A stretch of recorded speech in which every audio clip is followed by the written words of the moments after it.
makambo oyo ekosuka wate ataki na lelo yo obali te kotika nzambe te nano esili te ataki na lelo yo oboti te ya solo bandeko oyo bozali kolanda biso na kati na radio lisolo esika oyo bozali kolanda biso na masolo na biso ya mpokwa mwa lelo esika oyo bozali kolanda biso oyo tozali kolobake na masolo na biso boyebi émission oyo bima na tono ezali émission oyo le président Véron Mwalumba ye abimisaka oyo ezali ya mabe na libanda pe oyo ezali ya malamu ye atiaka na miso ya bato lelo toyebi eke akobimisa soki ezali ya mabe bandeko bino nyonso bokoyeba ete lelo bima na tono bazali kobimisa nini ya mabe na kati na radio lisolo pe nini ya malamu ekekota na kati na radio lisolo lelo bandeko bozali ebele bozali kolanda biso pamba te boyebi émission na bino bolingaka bima na tono lelo tozali na président Ferdinand Kashama azali moko ya ba membre ya IDPS pe président ya IDPS na mboka ya Canada akuna na Ontario esika ya fandaka vraiment lelo toye na ye mpamba te abima na kati na tono lelo soki ya kobima na kati na tono te nani esengeli akota na kati na tono lelo ezali opesi mbwa boyi yango émission kitoko oyo ezalaka boye vraiment président Véron Mwalumba longonya esika yo zali mpamba te na kokanisa vraiment esika ba congolais bazali pona kobimisa ba congolais na kati na tono ezali eloko moko ya malamu lelo yo koloba mingi te esika oyo zali lelo tokoyoka invité na biso Ferdinand Kashama oyo azali président IDPS pe na ba membre IDPS selon meeting ya mokolo mwa lelo oyo leader charismatique oyo bino nyonso boyebi Etienne Tshisekedi wa Mulumba selon meeting na ye nde bima na tono ekozwa kaka ye etia ye ebimisa ye na miso ya bato soki tokobimisa bango na tono lelo tokobimisa bango na tono soki esengeli bakota na kati na tono wana bakokota na kati na tono esika oyo tokokunda bango pe abuo pia ya solo bima na tono ezali émission ya kitoko esengelaki tozwa ba membre ya IDPS mpo tobimisa bango na kati na tono nani akobima di Véron Mwalumba yeli bisoli solo malamu pona nini Véron Mwalumba yaka kana ba solo ya malamu bima na tono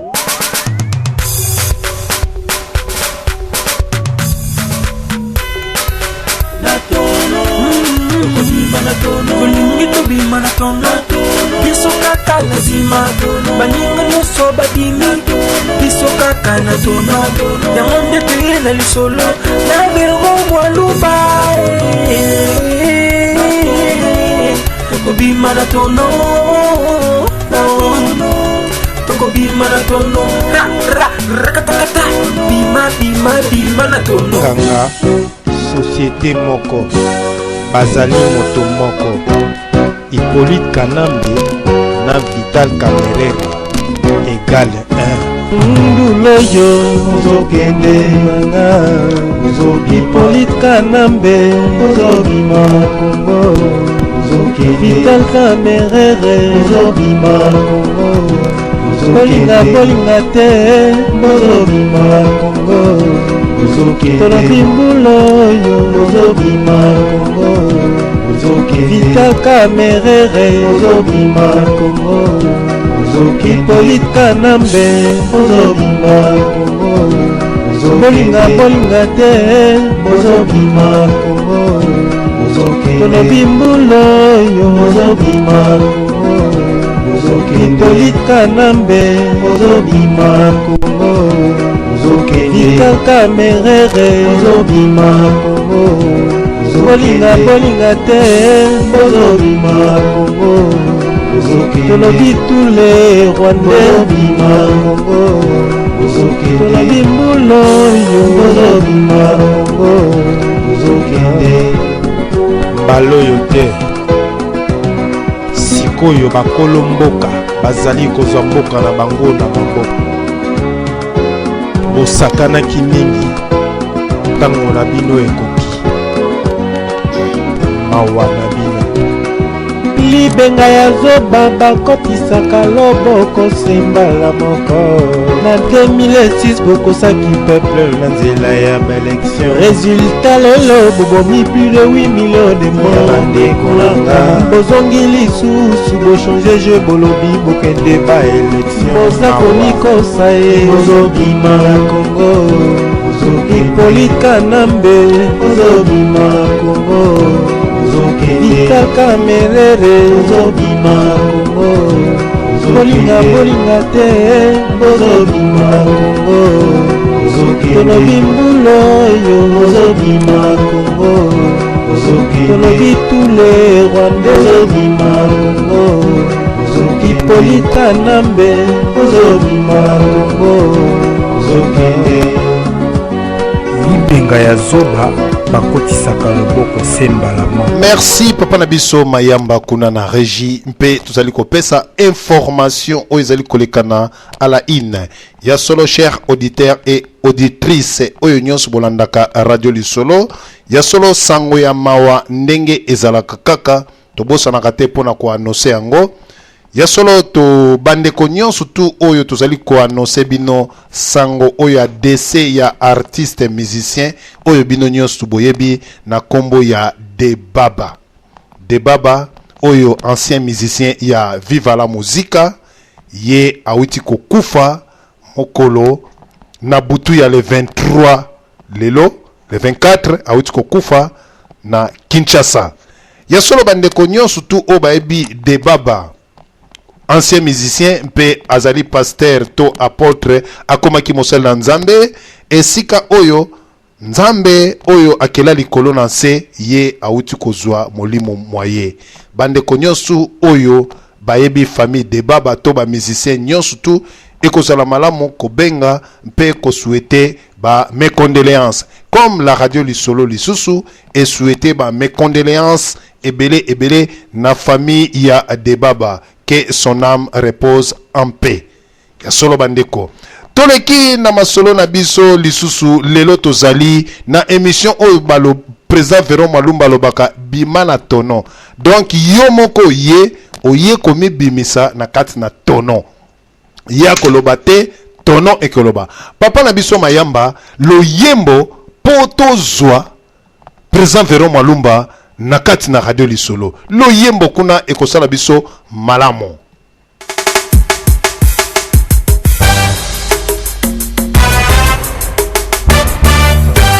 esilite ekosila pete radio télévision lisolo votre émission préférée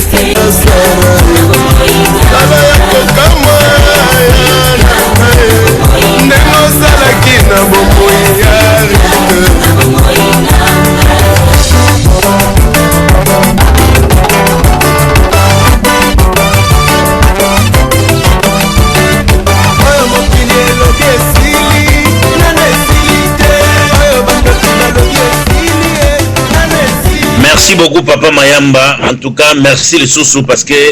na kanisi bon message na biso bandeko bazela biso dimanche na bima na tono. Bakozala peut-être surpris ba mon biso toye avant. Bon, toye avant parce que au moni actualité ezali actualité, à la in ezali à la in, réalité ezali réalité to ko changer réalité te. Même ata soki mutakufi ezala ka réalité parce que azongisi molimo na e pa nzambe. C'est vrai. Mais na masolo lelo na kanisi balandi ya radio lisolo na pesi bino nyonso tumbote sika bozali vraiment na kosenga na bino bokanga ba sentir ndenge ba pilote ba recommandaka ba passager na kati ya avion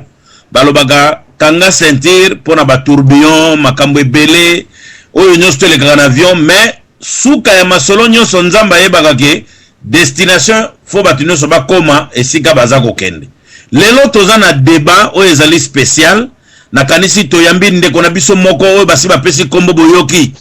kombo na ye Ferdinand Kashama azali représentant ya IDPS donc président il y a IDPS na Canada na Ontario si je me trompe pas le nom ezali bongo l'air na kopesa parole na kanisi ako se présenter les sous et pas na bino ba peuple congolais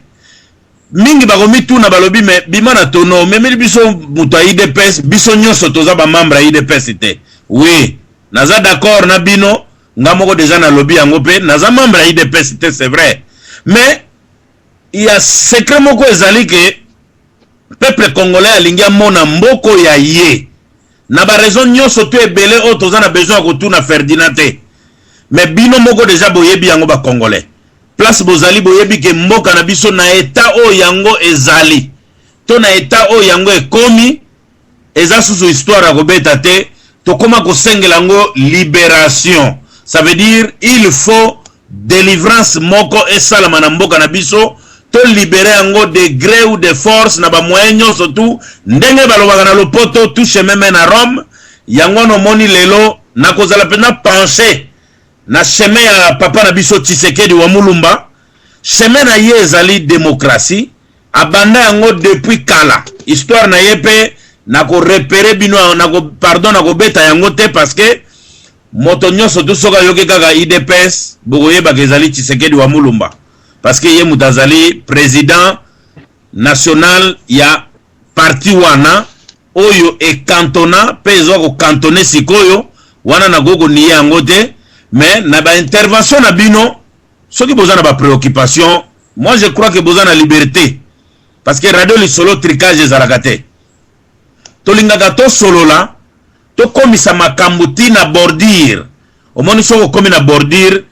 keba na bordure eza na océan soko kwe na océan il faut yeba ko nager parce que soko yebi ko nager te yo muto ko yeba soko komela mai ya mungwa to ko bika lelo tozo kene na masolo ti na bordure l'air to koma na bordure to ko yeba l'air to kwei est-ce que ba ingénieur ya extra béton ba tchaki ba filer na balé to yebite soki ba tchaki ba filer to ko bika soki ba tchaki ba filer te alors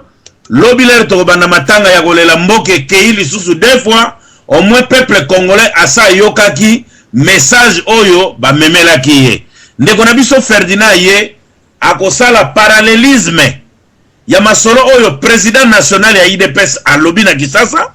et puis ba peuple congolais ba kosala comparaison ya oyo bango ba yoki ba critique ezalaka penza lisumu te il faut to critiquer pour to avancer mais ceux qui tozo critiquer pour to kufa wana vraiment nga vero malumba na lingaka na longo na masolo wana mais lelo toko solo la toko pesa chance na moto nyonso chance na congolais nyonso aloba par amour disons na bolingo na ya lobi no ngai na yoki di papa ya Tshisekedi alobi mais voilà côté nga na sepelite yangoyo na nzembo na biso boyoki to uti koyemba tolobi nanu esilite il se peut que masolo ya mboka na biso nanu esilite c'est vrai il se peut que tozaka na ibandeli nanu esilite mais tokokota vraiment rapidement na masolo to yenango lelo ezali le 24 avril papa Tshisekedi ala Sagimbela alobaki yango malamu na ba interview na ye lekaki na Kisasa alobi akobengisa batu po ba fêter anniversaire ya IDPS mais balingaki basala ngo vraiment na cadre oyo ndeko na biso Ferdinand ko expliquer biso ndenge nini ba préparaki yango ndenge nini ba komi to tuna emi tuna oyo biso toza ko se préoccuper nango et puis a rassurer biso selon ba inquiétude na biso parce que oyebi match toza ko beta ezali lokola mondial ba équipe nyonso elongwe alors ba équipe oyo elongwe ezana ba équipe mususu babe balobaka teke elongwe parce que match yango pe ko koma na ba penalty alors wana eza ba lisese tozo pesa poto comprendre na mokili toyebi ndenge baza ko sala politique ya mabe pona mboka na biso je dis bien na mokili na ko tanga ba mboka lokola ba Belgique ba France ba États-Unis na yebi ndenge bazo sala politique mabe bino pe boyebi peuple congolais mais lelo ndeko na biso za membre IDPS baza pe na programme en tant que parti ya munene oyo toyebi descente ya papa Tshisekedi wana mutu changea ngote ezalaki na impact na idéologie tango akitaki a convaincaki biso que non vraiment papa Tshisekedi aza na popularité na kati ya mboka wana